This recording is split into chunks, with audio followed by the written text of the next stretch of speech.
చదువుకున్న భాగం చూస్తే పరిశీలించుకొని యోగ్యముగా ఎప్పుడు చదువుకున్న భాగమే అయినా కానీ మనం ఎప్పుడు ఖచ్చితంగా చదువుకోవాలి, దాన్ని ధ్యానం చేసుకోవాలి. యేసుక్రీస్తు వచ్చేదాకా, మనం చనిపోయేదాకా ఏం చేయాలంటే సువార్తను ప్రకటించాలనే దీంట్లో ఉంటుంది. ఈ పాత్రలను త్రాగునప్పుడల్లా 26 వచ్చిన 11:26 మొదలు కొరింథీ, మీరు ఈ రొట్టెను తినే ఈ పాత్రలను త్రాగునప్పుడల్లా ప్రభు వచ్చే వరకు ఆయన మరణాన్ని ప్రచురించే వాళ్ళగా ఉండాలి. ఈ వారంలో నేను తప్పు చేశా, నేను రొట్టె తీసుకోను అని అనుకోకూడదు.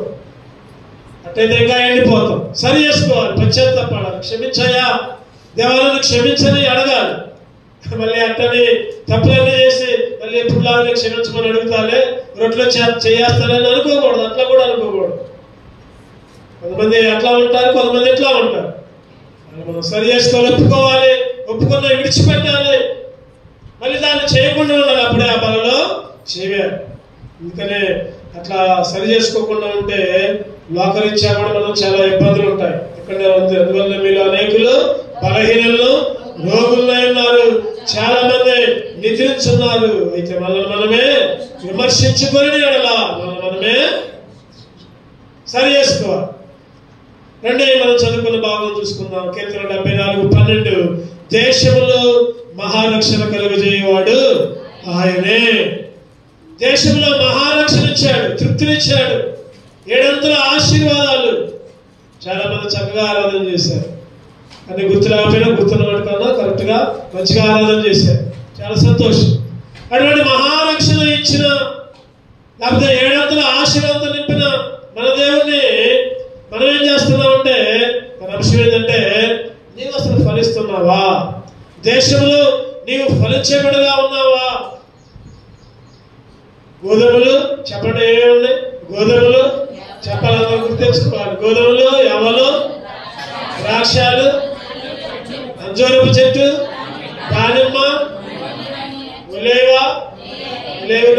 చివరిలో 7 అంతలు అనుభవం. 7 వాక్యాలు గుర్తు తెచ్చుకోవాలి. నిజంగా ఈ అనుభవంలో మనం నిజంగా ఫలిస్తున్నావా? అందుకని ఇందాక చదువుకున్న భాగం మళ్ళీ చదువుకుందాం బలవర్తమానంగా. మార్క్స్ వార్త 11, 12, 13, 14 అందరం దగ్గరగా చదువుదాం, కలిసి చదువుకుందాం. మార్క్స్ వార్త 11 క్లుప్తంగా ధ్యానం చేద్దాం, సమయం కూడా కొద్దిగా ఉంది. క్లుప్తంగా ధ్యానం చేద్దాం. 11, 12, 13, 14 అందరం కలిసి చదువుకుందాం. మరునాడు వారు బేతేలు నుండి వెలుచుండగా ఆయన ఆకులు గల ఒక అంజూరపు చెట్టును దూరం నుండి చూచి దాని మీద ఏదైనా దొరుకునేమో అని వచ్చాను. దాని ఎదుకు వచ్చి చూడగా ఆకులు తప్ప ఏమీ కనబడలేదు. లేదనగా అది అంజూరపు పండ్ల కాలము కాదు. అందుకు ఆయన ఇక మీద ఎన్నటికీ నీ పండ్లు ఎవరో తినకుందురు కాక అని చెప్పిన. ఇది ఆయన శిష్యులు వినిరి. ఒక రకంగా చెప్పాలంటే శపించాడు. ఏం చేశాడు చెప్పండి? శపించాడు. ఇక మీదట నీ పనులు ఎవరు తినకుందురు గాక అంటే దాంతో నీ పనులు ఎవరికి పనికిరావని అర్థం. ఈరోజు ఈ వాక్య భాగాన్ని మనం ధ్యానం చేసుకుందాం. ఈరోజు నువ్వు ఎటువంటి పండ్లు కాస్తున్నావు, ఎటువంటి పండ్లు ఫలిస్తూ ఉంటున్నావు? అసలు నువ్వు ఫలిస్తున్నావా లేదా? ఎక్కడ చూస్తే అది ఏముంది? ఇక్కడ ఏముంది చూడండి, అది అంజూరపు పండ్ల కాలము కాదు. అంటే ఈ లోకరీత్యా పండ్ల కాలంలో ఫలించే వాళ్ళగా ఉండకూడదు అని అర్థం, దేవుడు అర్థం. యేసుక్రీస్తు ఆ మాట అనడానికి ఉపయోగం ఏంటంటే, ఆ తాత్పర్యం ఏంటంటే, ఈ లోకంలో కాలంలో అందరూ ఫలిస్తారు, కాలం కాని కాలంలోనే ఫలించాలి. అది గొప్పతనం. చెప్పండి అంటే ఏంటి? కాలం కాని కాలం అంటే కాలంలో అందరూ చర్చికి వస్తారు. ఏ కాలం అది? పుట్టినరోజు అప్పుడు, పెళ్లి రోజు అప్పుడు, లేకపోతే ఇంట్లో కూడికప్పుడు, లేకపోతే క్రిస్టమస్, ఇంకా జనవరి 1, ఈస్టర్ అని, గుడ్ ఫ్రైడే అని, ఇవన్నీ కాలాలే. అంటే అప్పుడు తప్పే కాదు, అప్పుడు రావాల్సిందే ఖచ్చితంగా. కాలము కాని కాలంలో కూడా, కాలము కాని కాలంలో అంటే ఈ రోజు అంటే ఆదివారం ఖచ్చితంగా రావాలి. అంటే ఒక్కోసారి సడన్ గా కూడిక పెట్టినప్పుడు కూడా అది కాలం కాదు, ఆ టైంలో ఉండలే మనం, అయినప్పటికీ కూడా ఆ కూడిక రావాలి అని అర్థం.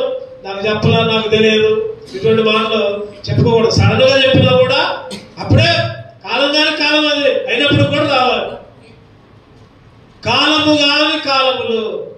కాలము గాని ఫలించే వాళ్ళగా ఉన్నావా?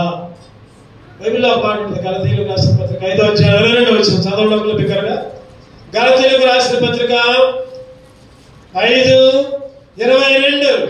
అయితే ఆత్మ ఫలమేమనగా ప్రేమ, సంతోషము, సమాధానము, దీర్ఘశాంతము, దయాళుత్వము, మంచితనము, విశ్వాసము, సాత్వికము, ఆశ నిగ్రహము. ఇవన్నీ ఏంటి చెప్పండి? ఆత్మ ఫలాలు. మనం ఫలించాలి, ఆత్మ ఫలాలు కలిగి ఉండి ఫలించాలి. వీటన్నింటినీ మనం ధ్యానించడానికి సమయం లేదు, కానీ ఒక 5 విషయాల్లో చూద్దాం. 5 విషయాలు కాలంలో కూడా ఫలించేటట్లు ఉండాలి. ఒక 5 వ్యక్తుల్ని సమయానుకూలంగా క్లుప్తంగా ధ్యానం చేద్దాం. ఒక 5 వ్యక్తులు కాలంలో ఫలించారు. ఈ ఫలాలు ఉన్నాయి. ఈ 5 ఫలాలు వీటిల్లోనే ఉన్నాయి. ఆ ఫలాలు ఏంటో చూద్దాం. నేను ఆ వ్యక్తులు చెప్తా, ఆ ఫలం ఏంటో మీరే చెప్తారు. మొదటిగా ఏప్రిల్కి రాసిన పత్రిక మొదటి వ్యక్తిని చెప్తాను. కాలంలో ఫలించాడు ఆయన. ఏప్రిల్కి రాసిన పత్రిక 11వ అధ్యాయం 17వ వచనం చదవండి. అబ్రహాము శోధింపబడి విశ్వాసమును బట్టి ఇస్సాకు బలిగా అర్పించెను. చాలు. అబ్రహాము శోధింపబడి విశ్వాసమును బట్టి ఏం చేశాడు? ఇస్సాకుని బలిగా అర్పించాడు. అదే వచనంలో కింద భాగంలో ఉంటుంది, దేవుడు శక్తివంతుడని ఇచ్చిన వాడే తన ఏక కుమారుని అర్పించి ఉపమాన రూపముగా అతనిని మృతుల్లో నుండి మరలా పొందెను. విశ్వాసము. నేనే చెప్పా ఫలం ఏంటిది చెప్పండి. గలతీ 5:22లో ఉన్న ఒక ఫలం ఏంటిదంటే విశ్వాసం అనే ఫలం. విశ్వాసము అనే ఫలం నీలో ఉందా? విశ్వాసము అనే ఫలం నీలో ఫలిస్తుందా? లేకపోతే నమ్మకం లేకుండా, విశ్వాసం లేకుండా ఇక నా బతికింతేలే, నా జీవితం ఇంతేలే, ఇక నేను ఇంతేలే, నిరాశతో నిస్పృహతో ఉంటున్నావా? లేక పుట్టిన కుమారుడు. మనం ఉపవాస పొడిలో కూడా చెప్పుకున్నాము. లేక పుట్టిన కుమారుడు. దేవుడు ఏమన్నాడు చెప్పండి? నీ కుమారుడు నాకు బలి. 100 సంవత్సరాలు కుమారుడిని కంటే దేవుడు ఏమడిగాడంటే బలి అన్నాడు. వెంటనే ఏం చేశాడు? పిల్లగాన్ని తీసుకొని పోయాడు, పరతో ఎక్కాడు. ఇస్సాకు అడుగుతాడు, నాన్న కట్టెలు ఉన్నాయి, నిప్పు ఉంది, అన్నీ ఉన్నాయి, మరి బలేదంటే చెప్పండి. దేవుడే చూసుకుంటాడు. ఆ స్థలానికి కూడా ఒక పేరు పెడతాడు. ఏంటిదా పేరు చెప్పండి? ఏంటిదా పేరు? యెహోవా ఈరే. దేవుడే చూసుకుంటాడు. ఈ మాట నీ జీవితంలో, నా జీవితంలో నిజంగా ఆలోచిస్తున్నావా ఈ మాట గురించి? లేకపోతే మనమే ముందే నిర్ణయించుకుని అటు చెప్తే అట్లా మనమే ఈ లోకం వైపు దేవుని మీద విశ్వాసం ఉంచకుండా మన సొంత ప్రయత్నాలు చేస్తున్నాము. విశ్వాసం అనే ఫలం ఏదైనా సరే ఒకటే మన తలంపు ఒకటే ఉన్నాం. ఏంటంటే అది యెహోవా ఈరే. దేవుడే చూసుకుంటాడు. ఈరోజు విశ్వాసము అనే ఫలాన్ని మనం పొందుకోవాలి. అది కానీ 22వ అధ్యాయం 14వ వచనంలో ఉంటుంది ఆ మాట. చదవడం వల్ల ఒకసారి 22 ఆదికాండం 22:14. అబ్రహాము ఆ చోటుకి యెహోవా ఈరే అని పేరు పెట్టింది. అబ్రహాము ఆ చోటుకి యెహోవా ఈరే అంటే అందుచేత యెహోవా పర్వతం మీద చూచుకొనును అని నేటి వరకు. ఈరోజు మన జీవితంలో కష్టాలు వస్తున్నాయి, ఇబ్బందులు వస్తున్నాయి, ఇరుకులు వస్తున్నాయి. ఎట్లా ఉంది మన బ్రతుకు? ఎట్లా ఉంది మన జీవితం? ఎన్ని కష్టాలు వచ్చినా, ఎన్ని ఇబ్బందులు వచ్చినా ఒక ఫలాన్ని మాత్రం ఫలించడం మానకూడదు. ఏంటిది ఆ ఫలం? విశ్వాసం అనే ఫలం. విశ్వాసం అనే ఫలాన్ని మన జీవితంలో ఉంచుకోవాలి, నమ్మకం ఉంచుకోవాలి. దేవుడే చెబుతా చేయాలి. అదే యెహోషువ చెప్తా ఉంటాడు అందరికి. దేవుడు చెప్తా ఉంటాడు, మీరు చుట్టూ తిరగండి. ఎన్నిసార్లు తిరగాలి? 7 సార్లు తిరగాలి. ఏం చేయాలి? బోర్లే వదాలి, పాటలు పాడండి, తిరగండి. ఎక్కడైనా పాటలు పాడితే గోతాయా? ఎరుకో కూడా కొలాలి. అందరూ అనుకున్నారు కదా, అబ్బా ఏ కత్తో లేకపోతే ఏ యుద్ధం చేయాలో, ఏ శుద్ధి పట్టుకొని పోవాలో, ఏ బలం ఉపయోగించాలో చింతించకుండా తిరగండి. ఏం జరిగింది? నమ్మకం ఉంచారు వాళ్ళు. ఎదురు ప్రశ్న అయినా అటు తిరిగితే అటు వాళ్ళ గోడ గురించి అలా. ఈరోజు దేవుడు కూడా చాలా సార్లు మనతో మాట్లాడుతున్నప్పుడు విశ్వాసమనే ఫలాన్ని ఫలించుకోవాలి. విశ్వాసమనే ఫలం లేకపోతే మన జీవితంలో ఫలించలేదు. ఒకటోది విశ్వాసమనే ఫలం నీ జీవితంలో ఉందా? రెండవది చూద్దామండి. రెండవది యోబు గ్రంథం 19వ అధ్యాయం. యోబు గ్రంథం 19:25. అయితే నా విమోచకుడు సజీవుడనియు ఆయన భూమి మీద నిలుచుననియు నేను ఎరుగుదును. ఎలాగున చర్మము చీకిపోయిన తరువాత శరీరముతో నేను దేవుని చూచెదను. నా మట్టుకు నేనే చూచెదను, మరి ఎవరును కాదు. నేనే కనులారా ఆయనను. కాలము గాని కాలములో అబ్రహాము ఇస్సాకును బలించాడు. కాలము గాని కాలం అంటే పిల్లలు లేని టైంలో ఉన్న పిల్లవాడిని ఏకైక కుమారుని బలిడానికి తీసిపోయాడు. అదే కాలం గాని కాలంలో ఫలించాలి. విశ్వాసం అనే ఫలం. మెయిన్ ఉద్దేశం ఏంటంటే కాలము కాని కాలంలో, అన్ని కాలాల్లో కాదు. నాకు నమ్మకం ఉంది, నేను విశ్వాసం ఉంది, మంచిదే. కానీ విశ్వాసం లేని సమయంలో కూడా విశ్వాసం ఉంచాలి. కాలము కాని కాలంలో అబ్రహాము విశ్వాసమనే ఫలాన్ని పొందాడు. కాలము కాని కాలంలో యోబు గారు కూడా అంటున్నారు. ఏమన్నారు?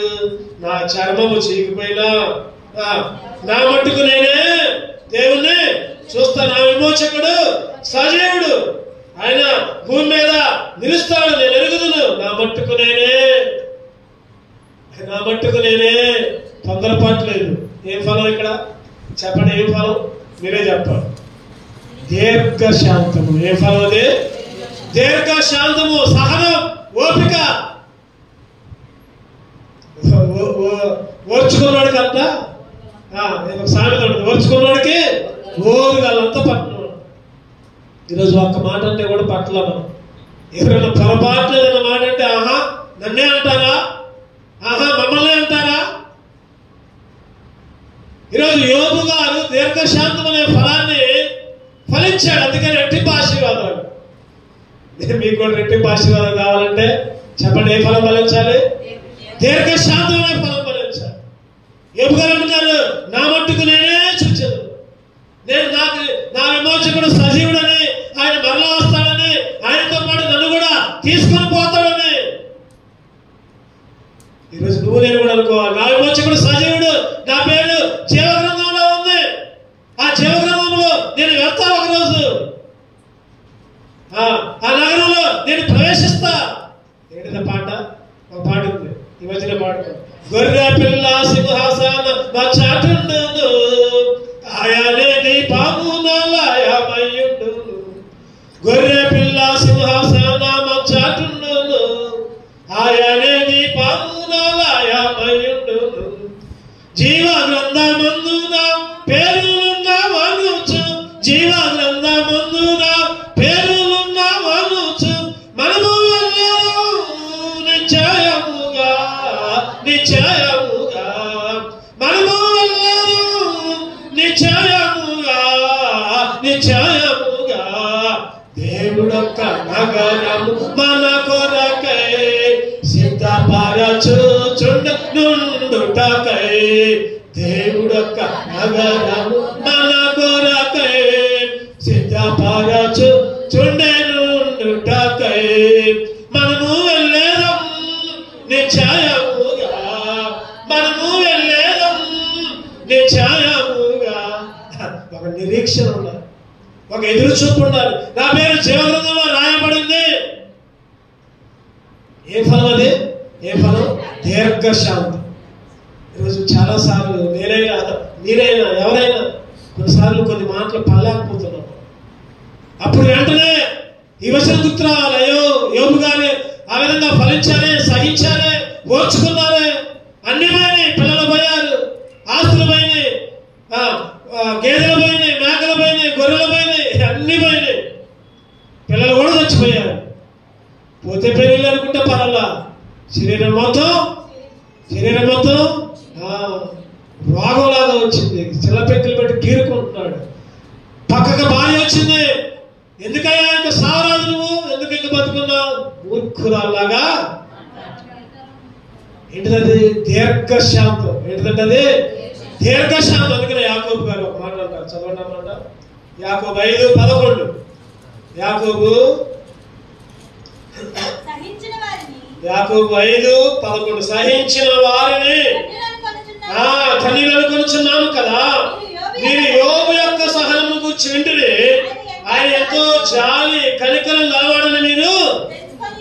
సహనం అనగానే యోబు గారు గుర్తురావు. ఏమైనా మనం మాట్లాడితే ఎదురు మాట మాట్లాడకూడదు, ఎదురు ప్రశ్న వేయకూడదు. తగ్గించుకో. పడు ఏదన్నా అంటే పడు, ఏం కాదు. అయ్యో నన్ను అందరి ముందు అన్నారే, అట్లా అన్నారే, ఇట్లా అన్నారే.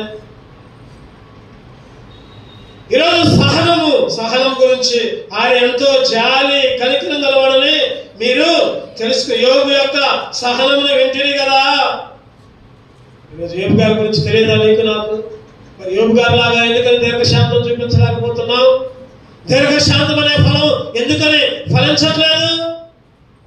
కాలములు నిజంగా అట్లా వస్తే ఈరోజు నువ్వు నేను తట్టుకోలేవు. అసలు యోబు గారికి వచ్చిన శ్రమంలో ఒక పైసా వంతు వచ్చినా కూడా మనం తట్టుకోలేము. దేవుడు వద్దు, నాకు ఏమొద్దు, పో మందిరం వద్దు, బైబిల్ దేవద్దు, నాకు దేవుడి గురించి చెప్పమాకండి. మనకున్న ఆవేశానికి అట్లా ఉంటాం.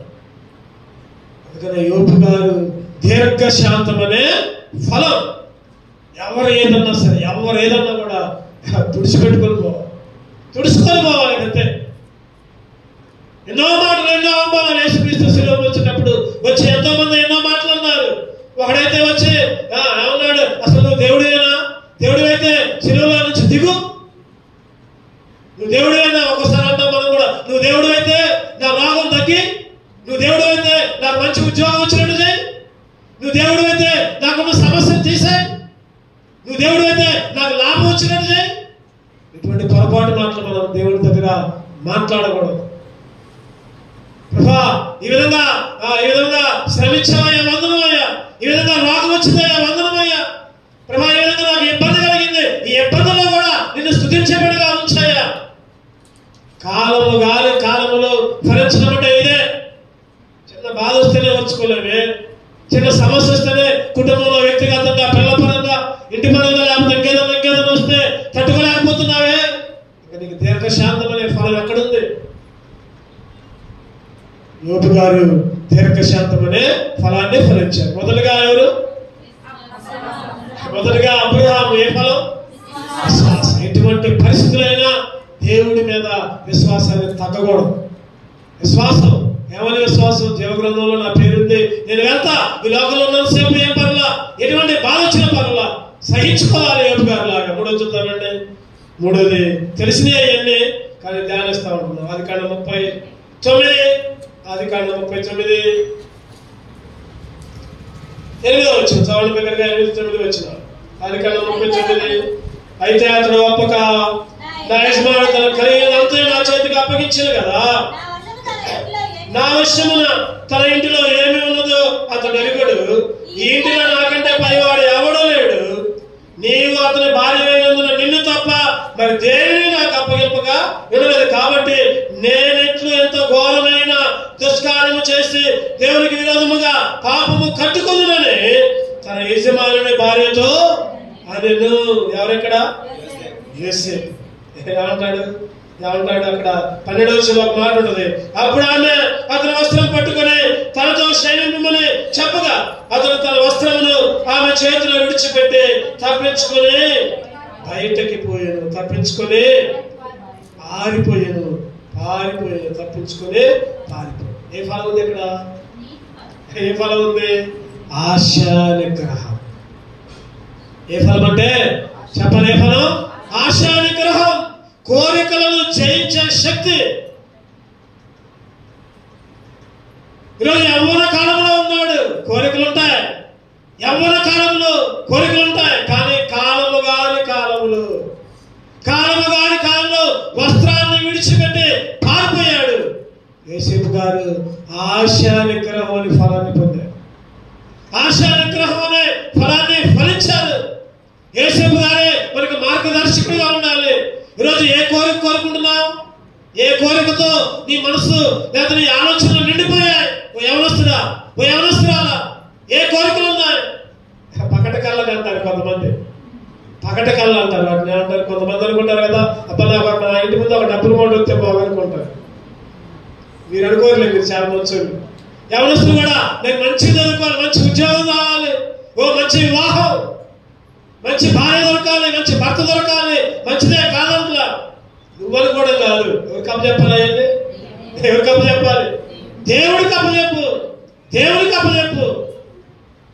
రంగు కాదు, లేకపోతే ఇంకా అందం కాదు, లేకపోతే ఉద్యోగం కాదు, లేకపోతే ఇంకేదో కాదు. ఇవన్నీ కాదు కోరుకునేది. చర్చికి పోతున్నా లేదా? చర్చికి పోతున్నా లేదా? ఈ మధ్య ఒక మాట చదివా ఎక్కడో, నేను నాకు బాగా గుర్తొచ్చింది. చాలా మంది అంట యవనస్తుల్ని పెళ్లి చేసుకోవాలంటే అబ్బాయిలు అంటున్నారంటే నాకు ఎర్రటి అమ్మాయి కావాలంటున్నారు. అమ్మాయిలు కూడా ఏమన్నారు, అమ్మాయిలు కూడా నాకు ఎర్రటోళ్ళే అందమైన వాళ్ళు కావాలంటున్నారు. అందులోకి ఆ మాస్టర్ చెప్పిందంట, అరే ఎర్ర సేవ నల్ల సేవ రెండు ఉన్నాయిరా, ఏ సేవ పుడితే ఎక్కువ పుడుతుందా అని అడిగారంట. చెప్పండి, మీరు చెప్పండి. జాగ్రత్త. అందము మోసకరం, సౌందర్యం ఎర్రగా ఉండాలని మోసపోతున్నావేమో. ఎర్ర సేవ పుడితే ఎక్కువ నొప్పి ఉంటుంది, గుర్తుపెట్టుకోండి. నల్ల సేవ పుడితే అసలు నొప్పి ఉండదు. అందుకనే సామెతల్లో రాసుకుంటే అందము మోసకరం, సౌందర్యం వ్యర్థం. పై చూపులు వద్దు, పై ఆలోచనలు వద్దు, ఆస్తులు లేకపోతే అంతస్తులు ఉద్యోగాలు అవన్నీ కోరుకో మాకు. ముఖ్యంగా నీ కులమే అని కోరుకో మాకు. నా కులం వల్లే కావాలి, మాకు వర్షంలే కావాలి కోరుకోవద్దు, అసలు కోరుకోవద్దు. ప్రార్థన చేయి, దేవుడే చూపిస్తాడు. ప్రార్థన చేయి. యేసేపు గారు ఏ ఫలం పొందారు? ఆశా నిగ్రహం. అస్సలు కోరిక లేదు. దేవుడికి అప్పచెప్పుకున్నాడు. ఏమయ్యాడు? చివరికి ఏమయ్యాడు? ప్రధానమంత్రి అయ్యాడు. నిజంగా ఆ రోజే పాపం చేసినట్టయితే చంపేవాళ్ళు. ఒక రోజు కాకపోయినా ఒక రోజన్నా తెలిసిందే పాపం అనేది. చెప్పాలి, మీరే చెప్పాలి. పాపం అనేది దాగిద్దా? దాగదు. అనుకున్నాము ఎవరికి తెలియట్లేదులే, ఎవరు నన్ను చూడట్లేదులే, చీకట్లో పాపం చేస్తున్నాలే అని భ్రమపడుతున్నాము. దేవుడు ఏదో ఒక రోజు నేను పట్టబయలు చేస్తాను, గుర్తుపెట్టు. ఆశ్చర్యకరం, గొప్పవాడు, ప్రధానమంత్రి అయ్యాడు. అన్ని దేశాలకు, చుట్టుపక్కల దేశాలకు కూడా ఆహారాన్ని పంచిపెట్టే వ్యక్తిగా దేవుడు యోసేపుని నిలబెట్టాడు. కాలములో అబ్రహాము గారు విశ్వాసములే ఫలం పొందారు, విశ్వాసులకు తండ్రి అయ్యాడు. కాలంలో యోబు దీర్ఘశాంతం వహించాడు, సహించాడు. ఏ బాధైనా ఏ శ్రమైనా అనుభవించాడు. వాళ్ళు అనుకున్నారు, వీళ్ళు అనుకున్నారల్లా తగ్గించుకున్నాడు, సహించాడు. రెండంతల ఆశీర్వాదం. కాలంలో వస్త్రాలను విడిచిపెట్టి పారిపోయాడు, ప్రధానమంత్రి అయ్యాడు యేసేపు గారు. ఇంకొక ఇద్దరు చూద్దామండి. హెబ్రీయులకు రాసిన పత్రిక 11:24. హెబ్రీయులకు రాసిన పత్రిక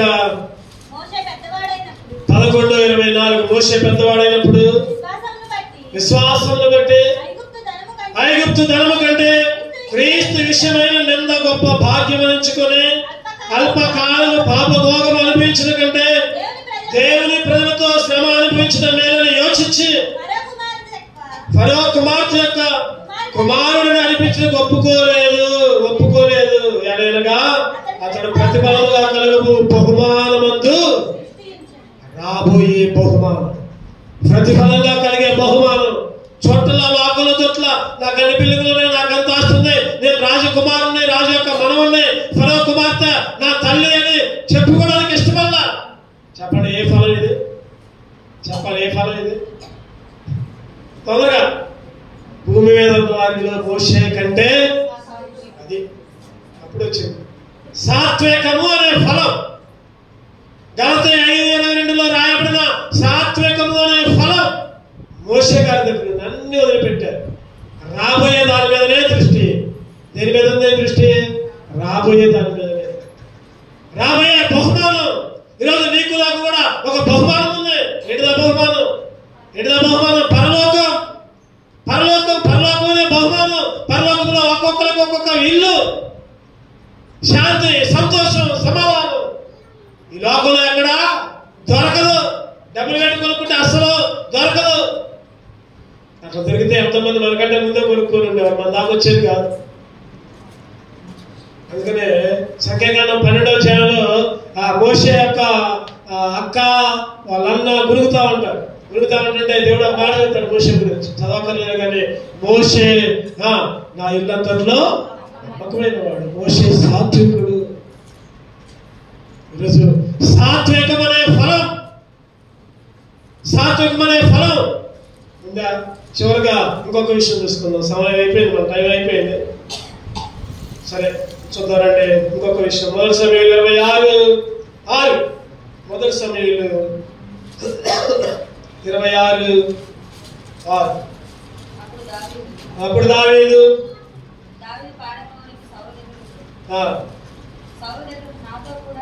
దావీదు పాలెంలోనికి సౌలు దగ్గరకు నాతో కూడా ఎవరు వచ్చారని హిత్తీయుడైన అహీమెలకును సెరూయా కుమారుడును యోవాబునకు సహోదరును అభిషేక్ని అడుగ్గా నీతో కూడా నేను వచ్చునని అభిషేక్. ఆ సమయంలో ఏం జరిగిందని ఆ వచనాలను చూస్తే సౌలు గారు దొరుకుతారు దావీదును చంపుదామని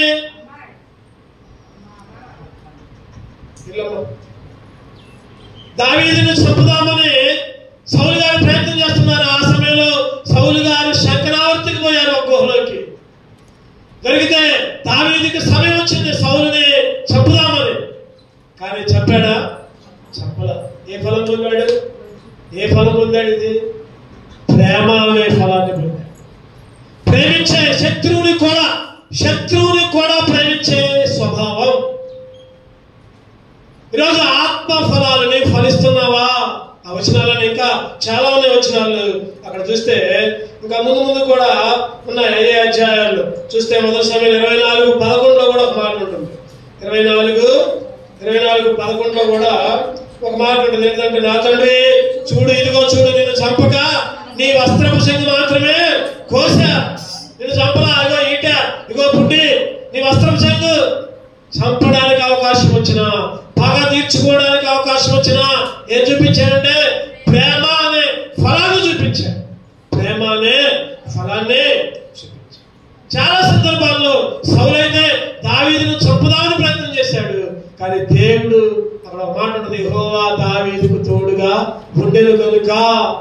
ప్రతి సందర్భంలో ఆ మాట దావీదు తప్పించుకున్నాడు. దావీదుకి అవకాశం ఇచ్చిన వాడు చంపలా. శత్రువుని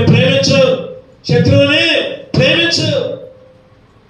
ఈరోజు బలలో చేయవేసే నువ్వు, యేసుక్రీస్తు శరీరంలో రొట్టెలో చేయవేసే నువ్వు శత్రువులే కాదు, మంచంలో ప్రేమించకున్నావు. శత్రు సంగతి తర్వాత మనతో మంచిగా ఉన్న వాళ్ళని ప్రేమించలేకపోతున్నాం. ప్రేమ అనే ఫలం లేదు. ఏమేమి ఫలాలు? 5 ఫలాలు చూసుకున్నాం. చెప్పండి. ఒకటోది విశ్వాసం అనే ఫలం అబ్రహాం గారు. రెండోది దీర్ఘశాంతం అనే ఫలం యోబు గారు. మూడోది ఆశానికరం అనే ఫలం యేసేపు గారు. 4వది సాత్వికం అనే ఫలం మోషే. తర్వాత 5వది ప్రేమ అనే ఫలం. నిజంగా నువ్వు ఫలిస్తున్నావా?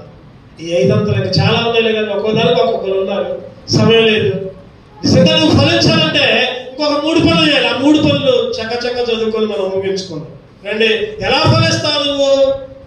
ఆ ఫలాలు ఉన్నాయి, మంచిదే. విశ్వాసము, సాత్వికము, ఆశ నిగ్రహము, ప్రేమ, దీర్ఘశాంతం. మరి ఎలా ఫలిస్తావు? ఒక 3 మాటలు చెప్పి ముగిస్తా. యోహాను సువార్త 15:2 నాలో ఫలింపని ప్రతి తీగను ఆయన తీసి పారవేయను, ఫలించి ప్రతి తీగ మరి ఎక్కువగా ఫలింపాలని దానిలోని పనికిరాని తీగల్ని తీసివేయను. అంటే 4వ వచనం ప్రకారం నా యందు నిలిచియుండి మీ యందు నిలిచి తీగ ద్రాక్ష వల్లిలో నిలిచి ఉంటేనే కాదు, దేవునిలో నిలిచి ఉండాలి. దేవునిలో ఫలించాలంటే ఈ ఫలాల్లో రావాలంటే బుధవారం కూడికి రావాలి, శనివారం కూడికి రావాలి, ఆదివారం కూడికి రావాలి, ఉపవాస కూడికి రావాలి, సంపూర్ణ రాత్రి ప్రార్థనకు రావాలి. అప్పుడే నువ్వు ఇంకా బాగా ఏదో కాదు, ఇంకా ఫలాలు నీలో వస్తాయి. ఏదో ఆదివారం లేకపోతే ఆదివారాలు కూడా అప్పుడప్పుడు పనులు ఉన్నప్పుడు అడ్డుపడతాను అనుకుంటే నువ్వు ఎండిపోతావు, ఫలించవు. గుర్తుపెట్టుకో. దేవునిలో అంట కట్టబడిన అనుభవంలో దేవునికి వేరు కాకూడదు. ఇంకోటి చూద్దానండి, అదే అధ్యాయంలో 5వ వచనం చదవండి. 5వ వచనం, ద్రాక్షాలు నేను, తీగలు మీరు, ఎవరు నా యందు నిలిచి ఉండునో, నేను ఎవరి యందు నిలిచి ఉండునో వాడు బహుగా ఫలించు. నాకు వేరుగా ఉండి మీరేమి దేవునిలో నిలిచి ఉండాలి. రెండోది, దేవునిలో నిలిచి ఉండాలి. ప్రతిరోజు ప్రార్థన, బైబిల్ చదువుకోవడం, ప్రార్థన, ఏ పని చేసినప్పుడైనా కుటుంబ ప్రార్థన, ఒక పాట పాడుకో, కొద్ది వాక్యం చదువుకో, ప్రార్థన చేసుకో. అప్పుడే నువ్వు ఫలాలు ఫలిస్తావు. అవన్నీ చేయకుండా నేను కూడా ఫలించాలి, నేను ఆదివారం ప్రార్థనకు పోతున్నా, నాకు ఏ ఇబ్బంది రాకూడదు, నాకు కష్టం రాకూడదు, నాకు అన్నీ కలిసి రావాలంటే కుదరదు. మనం చెప్పే ఉపవాస ప్రార్థనప్పుడు దేవాలన్ను చెప్పండి, ఎవరు చెప్పారు, ఎవరున్నారు చెప్పండి. దేవాలయం నన్ను జ్ఞాపకము చేసుకో. ఎవరు అడిగారు? అన్న అడిగింది. జ్ఞాపకము చేసుకోవడానికి కూడా అర్హత ఉండాలని చెప్పారు. అర్హత, ఒక ఉద్యోగం రావాలంటే, ఒక పీను ఉద్యోగం రావాలంటే 10వ తరగతి పాస్ కావాలి. ఒక మాస్టర్ ఉద్యోగం రావాలంటే బీఈడీ చదవాలి. ఒక లెక్చరర్ ఉద్యోగం రావాలంటే ఎంఎస్సీ చదవాలి. ఎంఏనో ఇంకేదన్నా ఎంకామ్ ఏదో ఒకటి చదవాలి. లేకపోతే ఇంకొక ఇంజనీర్ కావాలంటే బీటెక్ చదవాలి, ఎంటెక్ చదవాలి, పరీక్షల్లో పాస్ కావాలి. మరి దేవుడిని అడిగేటప్పుడు, ఆయన జ్ఞాపకం చేసుకొని అడిగేటప్పుడు, ఆదివారం వస్తున్నా, నేను సందా ఎత్తున్నా, లేదా నేను అది ఎత్తున్నా, ఇది ఎత్తున్నా, నన్ను జ్ఞాపకం చేసుకుంటే కుదరదు. ప్రతిరోజు ఉదయాన్నే ప్రార్థన, బైబిల్ చదువుకోవడం, సంఘ నియామక కూడికల్లో పాల్గొవాలి. సంఘానికి వేరుగా ఉండి, అందుకని ఇక్కడ ఉంది, నాకు వేరుగా ఉండి మీరు ఏమీ చేయలేరు. దేవుడికి వేరుగా ఉండి అనుకున్నామేమో, ఇవాళ నాకు ప్రైవేట్ క్లాసులు పెట్టారు, నేను చర్చి కాకుండా ప్రైవేట్ క్లాసుకు పోతా. దేవునికి వేరుగా ఉండి నువ్వు ఎంత ప్రైవేట్ క్లాసుకు పోయినా, లేదా ఎంత కాలేజీలకు పోయినా ఏం చేయలేవు. దేవుని కృప రాకపోతే. గుర్తుపెట్టుకో సంగతి. కొంతమంది ఆ ఉద్యోగాలకని, ప్రైవేట్ క్లాసులకని, లేదా పనులకని దేవునికి వేరుగా ఉండే దేవుళ్ళలోనే కలిసి ఉంటాను కానీ మేము లేటుగా వస్తామంటారు కొంతమంది. మా జయరాణి అయితే ఆరాధన వస్తాం, ఖచ్చితంగా మైకైనా తట్టుకుంది, ఖచ్చితంగా ఆరాధన వస్తామని మోకరించే టైంకి వచ్చింది జయరాణి. వద్దు, అటువంటి వద్దు. ప్రారంభ ప్రార్థన నుంచి ముగింపు ప్రార్థన నాకుండు, నువ్వు ఫలిస్తావు. నాకు ఫలాలు రావాలి, నాకు అయి కావాలి, నాకు ఆశీర్వాదాలు కావాలి, నాకు మేలు జరగాలంటే నీ ఇష్టం వచ్చినట్టు నువ్వు చేస్తే కుదరదు. అందుకనే దేవుడు అంటున్నాడు, నాకు వేరుగా ఉండి ఏమీ చేయలేవు. నువ్వేమి చేయలేవు. నీకు కొన్ని కోట్లు వచ్చినా, నీకు ఆస్తులు, బిల్డింగులు, మేడలు, మిద్దులు అన్నీ ఉన్నా, దేవుడికి వేరుగా ఉంటే ఏం ఉపయోగం లేదు. గుర్తుపెట్టు. ఒకటోది ఫలించాలంటే ఏం చేయాలి చెప్పండి? ఆయనలో అంటు కట్టబడాలి, ఆయనలో నిలిచి ఉండాలి. రెండవది ఏంటంటే దేవునిలో నిలిచి ఉండాలి. మూడవ చదవాలంటే గలాతీయులకు రాసిన పత్రిక 5వ అధ్యాయం ముగించుకుందాం. మనం గలాతీయులకు రాసిన పత్రిక 5వ అధ్యాయం 25వ వచనం. గలాతీయులకు రాసిన పత్రిక 5:25. మనము ఆత్మను అనుసరించి జీవించిన వారిమై ఉండాలి. మనం ఆత్మను అనుసరించి జీవించే వారమైతే ఆత్మనుసరించి క్రమముగా నడుచుకుందాము. ఆ ఆత్మ ఫలాలు చెప్పుకుంటా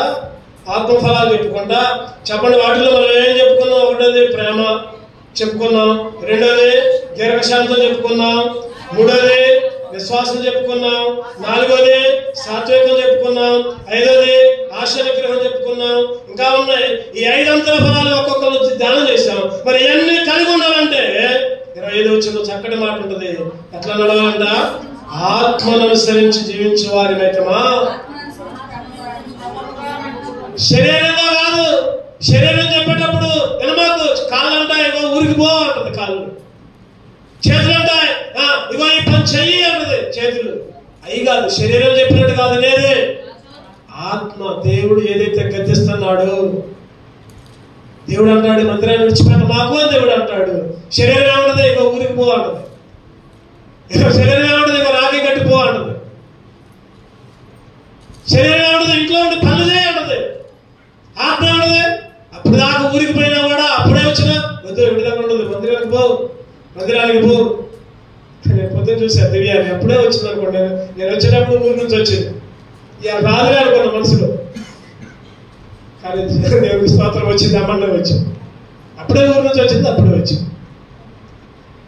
ఆత్మ ఆత్మ చెప్పే మాట. అదే తప్పు చేసినప్పుడు ఆత్మ ఏం చేసిందంటే గద్దించింది. ఇగో ఈ తప్పు చేయి, మాకు శరీరం ఏమంటుందని చెయ్యి, దొంగతనం చేయి, అబద్ధమాడు, ఇంకా పాపం చేయి. ఎవరు మాట వినాలి మనం? ఎవరు అన్నారు శరీరం మాట వినాలి?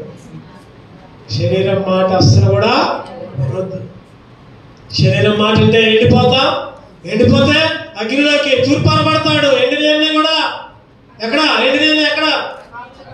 ఇదిగో నా చేట నా చేతిలో ఉంది, తూర్పాన పడుతుందా? ఎండిపోతే అగ్నిగుండం కాల్చడమే, కాల్చి కుప్ప చేసి కాల్చడమే, చెత్త చెదాలన్నీ ఏరేయటమే. ఇంకా చెత్త లాంటి స్వభావం ఉందా? ఇంకా శరీరం చెప్పిన మాట్లాడుతున్నావా? శరీరానికి శరీర అవసరానికి లోబడుతున్నావా? 5 అంతల ఫలాలు ఫలించాలంటే ఆత్మకి లోపడు, ఆత్మ గద్దెంపుకి లోపడు, దేవునిలో నిలిచి ఉండు, దేవునిలో అంటగట్టబడిన స్వభావంతో ఉండు, దేవునికి వేరుగా ఉండమాకు. అప్పుడే ఈ ఆత్మ ఫలాలు మనం ఫలిస్తాం. అటువంటి ఫలించే పిల్లగా సరి చేసుకుందాం. ఇంకా మనలో చేయాలి. 2 కళ్ళు మూసుకుందాం. 1 నిమిషం మనమే సరి చేసుకుందాం. 1 నిమిషం మనమే సరి చేసుకుందాం.